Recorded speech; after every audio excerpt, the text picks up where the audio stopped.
Everyone wants the gold medal, the bestseller badge, the exit that sets you up for life. But almost no one wants the 10,000 hours of silent, invisible, often embarrassing work that creates them. By the end of this video, you'll understand the single principle that separates the ones who live their dream from the ones who just talk about it. And you'll have a practical way to apply it before you even close this tab. In 1979, a young industrial designer named James Dyson got furious at his vacuum cleaner. It kept losing suction because the bag clogged. Everyone else accepted that as a fact of life. But Dyson had a contrarian idea. What if a vacuum didn't need a bag at all? The industry called it absurd. Every major manufacturer slammed the door in his face. The very thing he was building made him a pariah. Nobody wanted a bagless vacuum. The idea was commercially idiotic. Dyson did something nobody dares to. He talked his wife into taking on more debt, turned his home into a workshop, and started building prototypes. Plastic ones, wooden ones, ones that melted. No applause, no validation, no guarantee, just the process. Meanwhile, there's you. You have your own version of the bagless vacuum. Maybe it's a YouTube channel, a business idea, a fitness transformation. You've imagined the outcome so vividly, the subscribers, the revenue, the before and after photos. But when you sit down to record the first video, design the logo, or walk into the gym, something happens. The fantasy collides with the messy reality. The first video gets 30 views. The business plan feels naive. The gym session hurts, and a voice in your head whispers, maybe this was a stupid idea. You freeze. You start chasing better timing. You read more articles. You wait until you feel ready. And that waiting is the exact opposite of what Dyson did. Dyson didn't overcome his paralysis because he believed in bagless vacuums more than you believe in your idea. He overcame it because he fell in love with the process itself. He genuinely enjoyed the act of tinkering. He'd wake up at 5 a.m. excited not about being a millionaire, but about seeing if a slightly different angle would catch 0.2% more dust. That was the reward. That process was punishing. Over the next 5 years, he built and tested 5,126 prototypes, more than 5,000 models that failed. Suction was weak. The plastic cracked. The bin design was wrong. Bank managers called him. His wife was embarrassed when friends visited their house full of half-built machines. The daily experience of chasing this dream was humiliation, debt, and relentless technical failure. He faced the very moment that kills most dreams. Most of us look at that cost, 5,126 failures and public ridicule, and we make a perfectly reasonable internal calculation. This isn't worth it. We quit. Not dramatically, just by letting the project gather dust while we reorganize our calendar for the 10th time. You are making the same calculation right now without realizing it. Every time you postpone starting your channel because the script isn't perfect. Every time you skip the workout because you're tired. Every time you tell yourself, I'll go all in once I have more savings. You're revealing a simple, brutal truth. You want the result, but you don't want the cost. You want the published book without the humiliating first draft. You want the lean body without the empty gym at 6 a.m.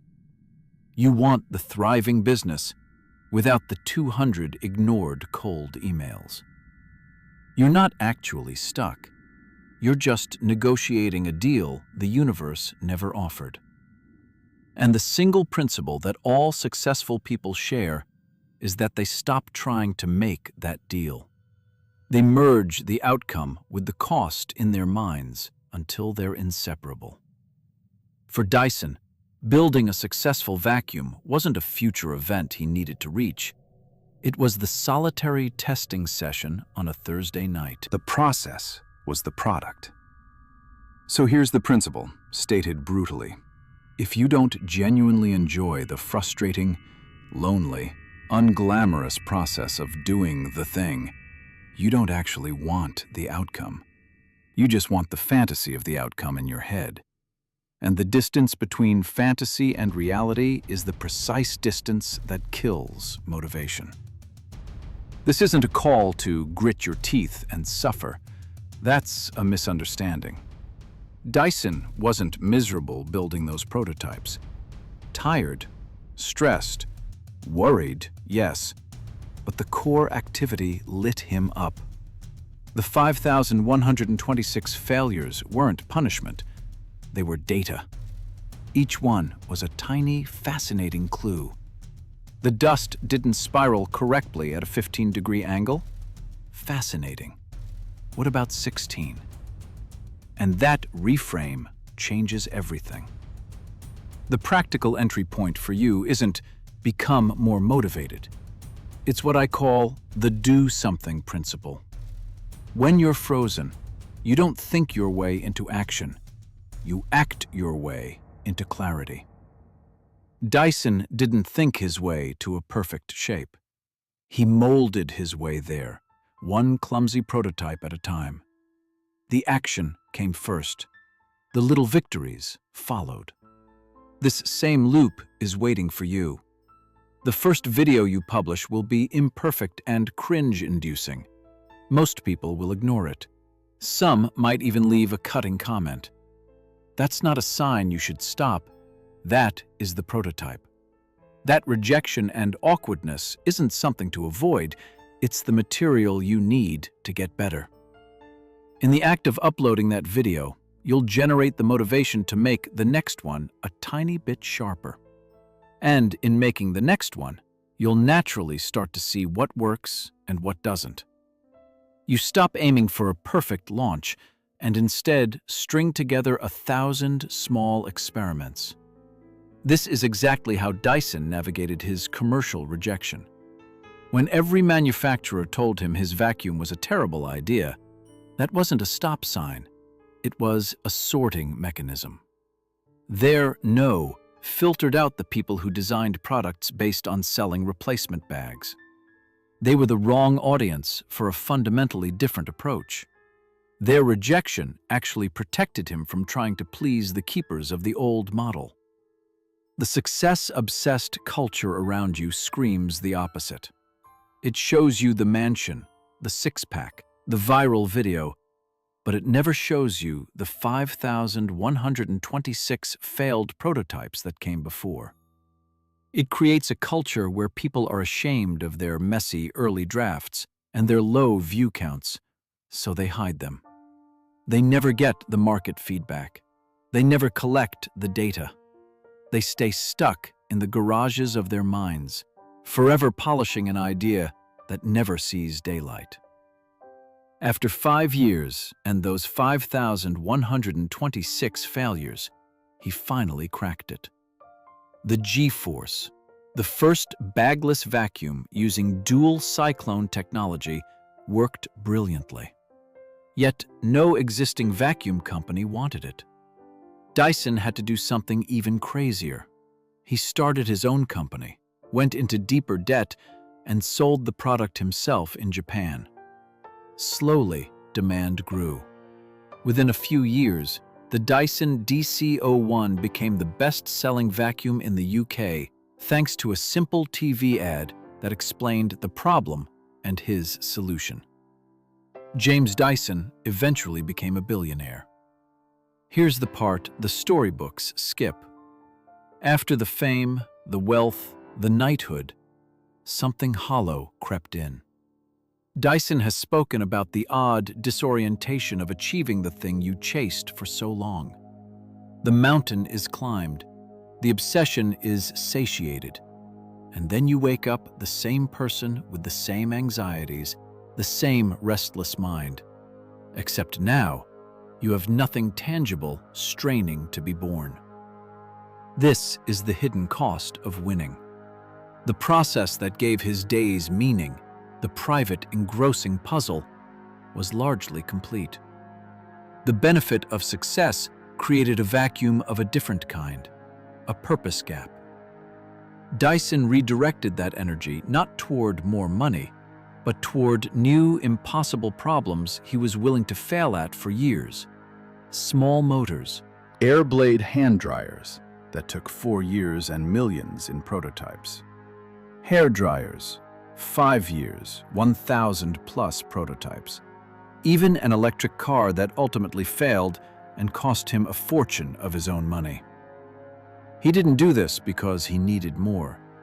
He did it because the process was the life. The outcome was just the permission slip to play again. This is the deeper question you need to ask about your own ambition. When you imagine hitting your big goal, 100,000 subscribers, a thriving business, a transformed body, what do you imagine happens next? Do you imagine a permanent arrival where struggle ends and you simply coast? That's a fantasy. The destination is just a myth.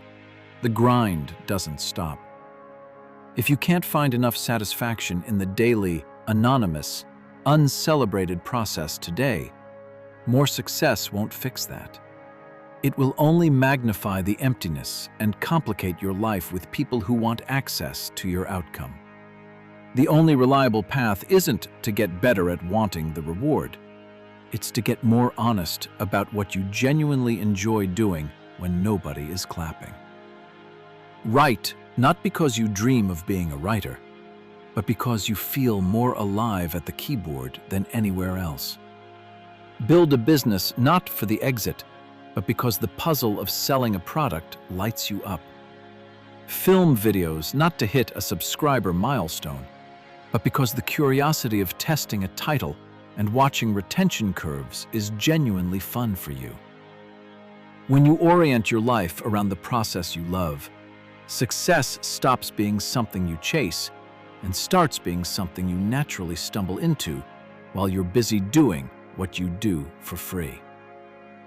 Look at the thing you say you want.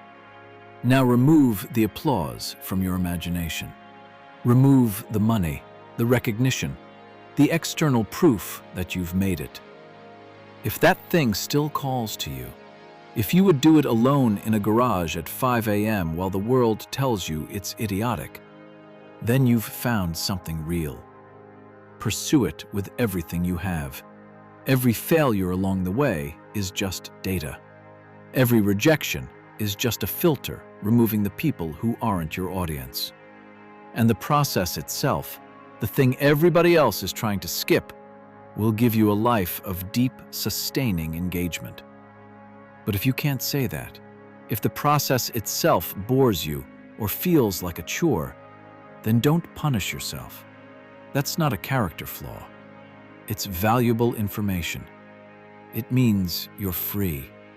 You can release the pressure, stop trying to force a path that doesn't fit, and redirect your limited time towards something that does light you up from the inside.